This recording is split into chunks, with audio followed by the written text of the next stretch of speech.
오늘 문법 수업의 주제는 팔품사입니다.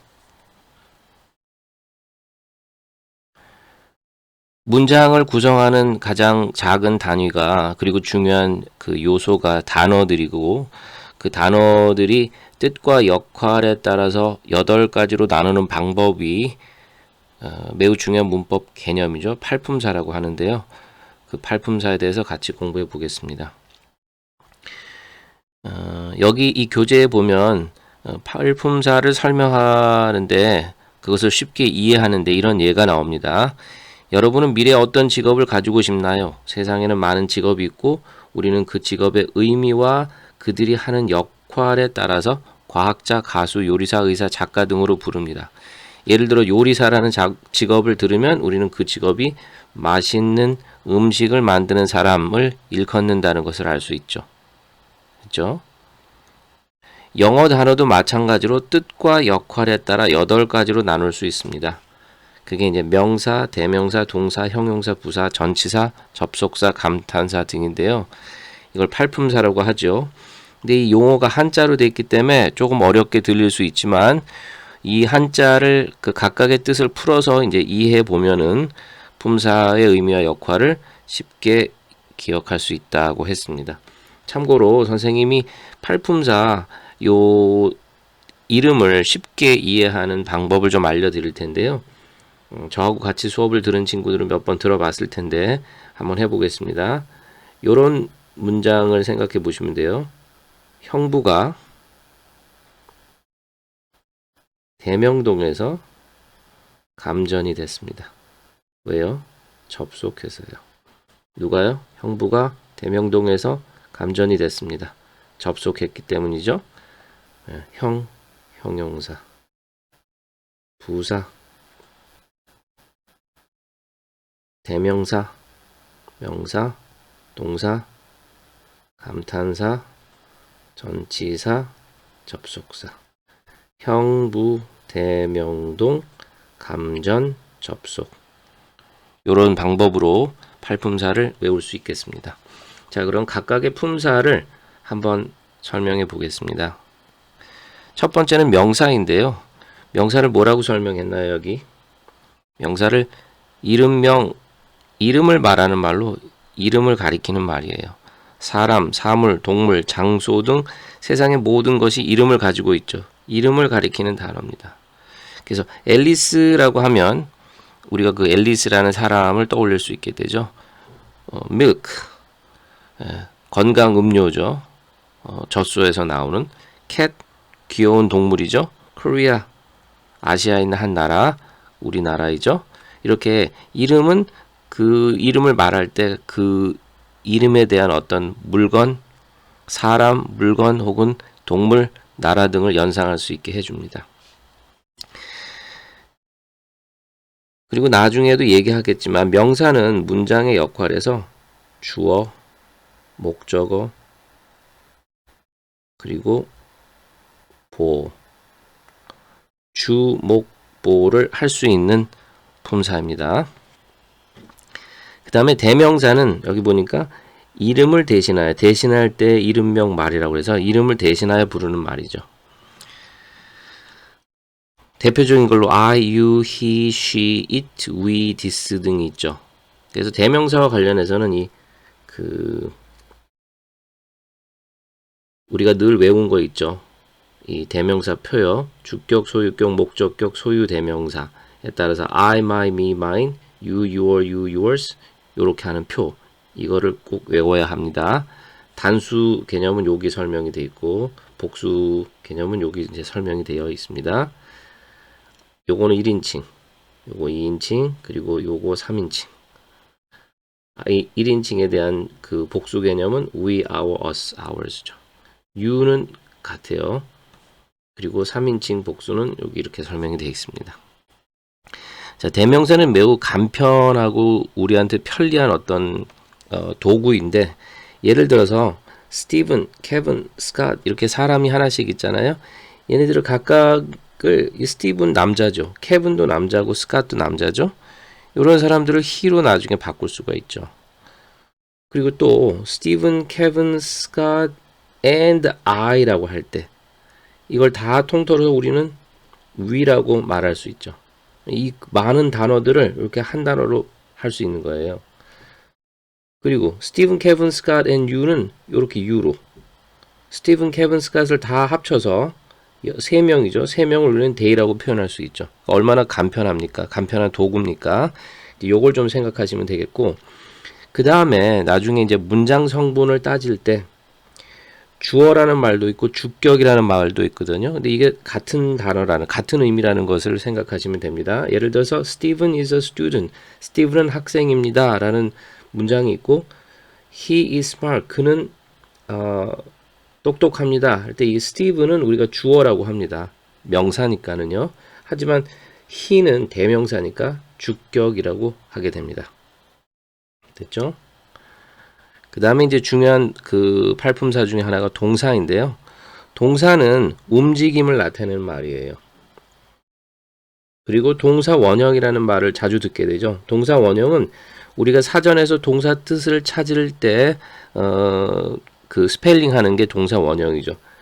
S가 붙어 있지 않고 ES도 붙어 있지 않고 ED 뭐 이런 거 붙어 있지 않는 순수하게 그 동사 자체를 동사 원형이라고 합니다. 동사는 움직이는 상태를 나타내는 말이죠. 먹다, run, eat, 달리다, run, 좋아하다, like, think, 생각하다 이런 형태의 동사가 있습니다. 근데 동사와 관련해서 여러분이 꼭 알아야 할 점, 그게 뭐냐 하면 일단 동사는 세 가지 종류가 있어요. 비동사, 조동사, 그리고 일반 동사. 비동사는 am, are, is, 과거는 was나 were, 그리고 조동사는 can, may, should 이런 게 있죠. 그 외에 모든 동사는 일반 동사입니다. 참고로 두 동사라고 하기도 합니다. 자, 동사와 관련해서 우리가 뭘 알아야 되냐면 동사 바로 앞에 항상 주어가 위치합니다. 거의 99%. 아닌 경우가 간혹 있지만 동사 앞에는 항상 주어가 위치합니다. 그리고 동사 뒤에는 목적어, 보어, 부사구, 전치사구 등이 따라옵니다. 그러니까 동사를 찾으면 주어를 쉽게 찾아낼 수 있겠죠. 이게 핵심이에요. 그 다음에 동사를 우리가 통해서 알 수 있는 정보 4가지가 있는데 한 개는 수의 일치예요. 이 동사를 찾으면 주어가 단수인지 복수인지를 알 수 있습니다. 그리고 시제가 현재인지 그리고 과거인지 이런 것도 알 수 있어요. 그 다음에 동사를 찾으면 수동인지 능동인지도 알 수 있어요. 비동사 PP, 수동태형이죠. 이걸로 알 수 있다는 거죠. 그리고 동사는 문장의 형식을 결정합니다. 매우 중요한 정보를 다 담고 있는 게 문장 성분에서 혹은 품사에서 동사라는 거죠. 수의 일치도 알 수 있고 시제도 알 수 있고 수동인지 능동인지도 알 수 있고 그 다음에 문장의 형식을 동사가 결정합니다. 자, 그 다음에 형용사에 대해서 생각해 볼게요. 형용사는 모양형, 얼굴, 용, 말이란 뜻으로 모양을 나타내는 말이에요. 형용사와 관련해서 가장 중요한 개념은 형용사는 명사를 꾸며준다는 거죠. 그래서 여기 지금 예를 들면은 이렇게 사람이 있다고 쳐봅시다. 네, 이게 명사라고 해보여요. 자, 명사에다가 모자를 씌워주고 장갑을 끼워주고 그리고 신발도 신겨주고 이런 요소들이 형용사라는 거죠. 명사를 꾸며주는 거. 오케이? 그래서 예를 들면 shoes, 신발은 신발인데 어떤 슈즈예요? 빨간. 캔디는 캔디인데 어떤? 달콤한 sweet candy. 비행기는 비행기인데 어떤 비행기? big airplane. 되겠죠? 전부 니은으로 끝난다는 것도 유의해야 됩니다. 큰. 자, 여기 이제 문장이 하나 나와 있는데요. The boy is happy. 소년이 있는데 소년이 어떠하다고요? 행복하다고 그러죠. 오케이? 명사를 설명하는 겁니다. I am hungry. 내가 있는데 내가 어떤 상태예요? 배고픈 상태. 그러니까 나에 대한 상태를 설명하고 있습니다. 되겠죠?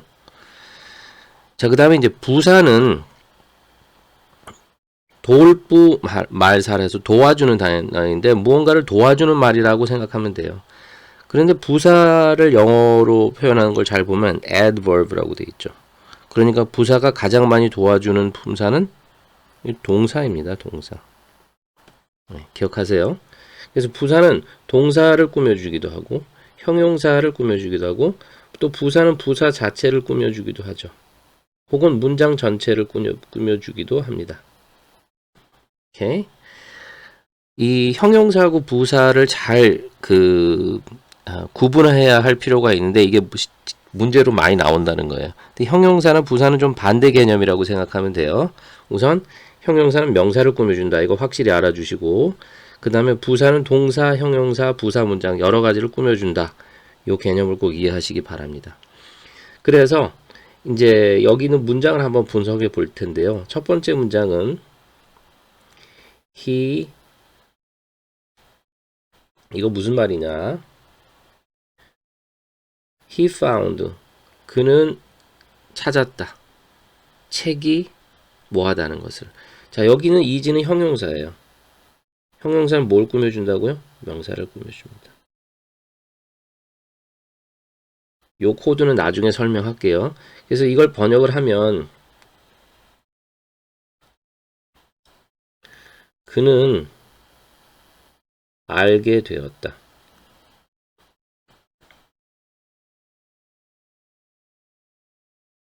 뭐를 알게 되었다고요?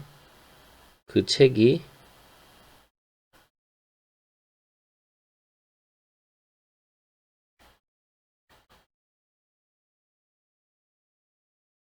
쉬운. 그 책이 쉽다는 것을 알게 되었다는 거죠. 오케이? 자, 다른 문장 한번 볼게요. He found the book easily. 자, 이거는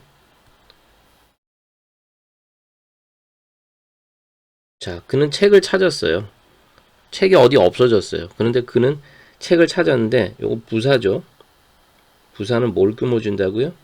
동사를 꾸며주죠. 그러니까 이것은 그는 찾았다. 그 책을 잃어버린 책을 어떻게 찾았어요? 쉽게 찾았다. 그러니까 이 문장 1번 문장하고 2번 문장은 틀린 문장이 아니에요. 단지 번역이 다를 뿐입니다. 첫 번째는 형용사니까 명사를 꾸며줘야 하고 두 번째는 부사니까 동사를 꾸며주어야 하니까 이런 번역이 나온 겁니다. 자, 그 다음에 전치사는 앞전자 위치 말, 앞에 두는 말, 앞에 위치하는 말이라고 해서 주로 명사나 대명사 앞에 쓰여서 시간, 장소, 방향 등을 나타내는 역할을 한다는 것입니다. In the room, 장소 개념의 전치사네요. 방 안에. At home, 집에서 장소 개념. On the desk, 책상 위에. By midnight, 자정까지. In 2021, at 6 o'clock. 그 다음에 on Sunday 이런 식으로 시간 개념에서도 전치사는 쓰여집니다.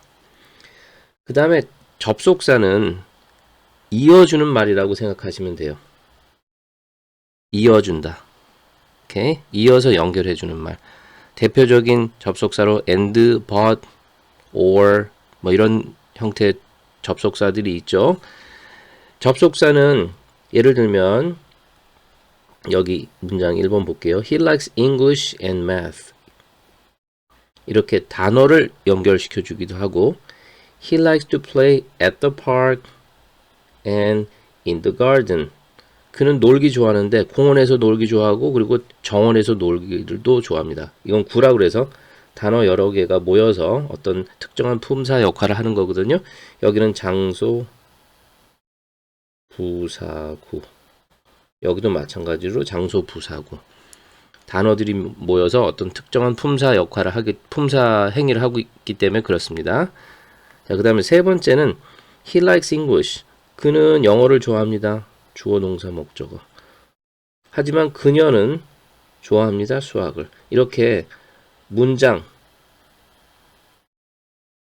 주어, 동사가 있는 이런 절이라는 것은 단어들의 모임인데 거기 주어, 동사가 있는 그런 형태를 절이라고 하죠. 이렇게 단어도 연결해주고 구도 연결해주고 절도 연결해주는 단어라고 생각해 주면 되겠습니다. 자, 그 다음에 감탄사는 느낌을 나타내는 말이에요. 느낄감, 탄식할 탄, 말이라고 해서 느낌을 나타내는 말. 느낌이나 감정을 느낀 그 순간에 표현하는 말로 해서 오, 와우, 아우치, 아플 때, 웁스, 뭔가 당황했을 때 하는 표현이겠죠. 이런 단어들이 있겠습니다. 자, 그러면 품사 수업을 여기서 마치겠습니다.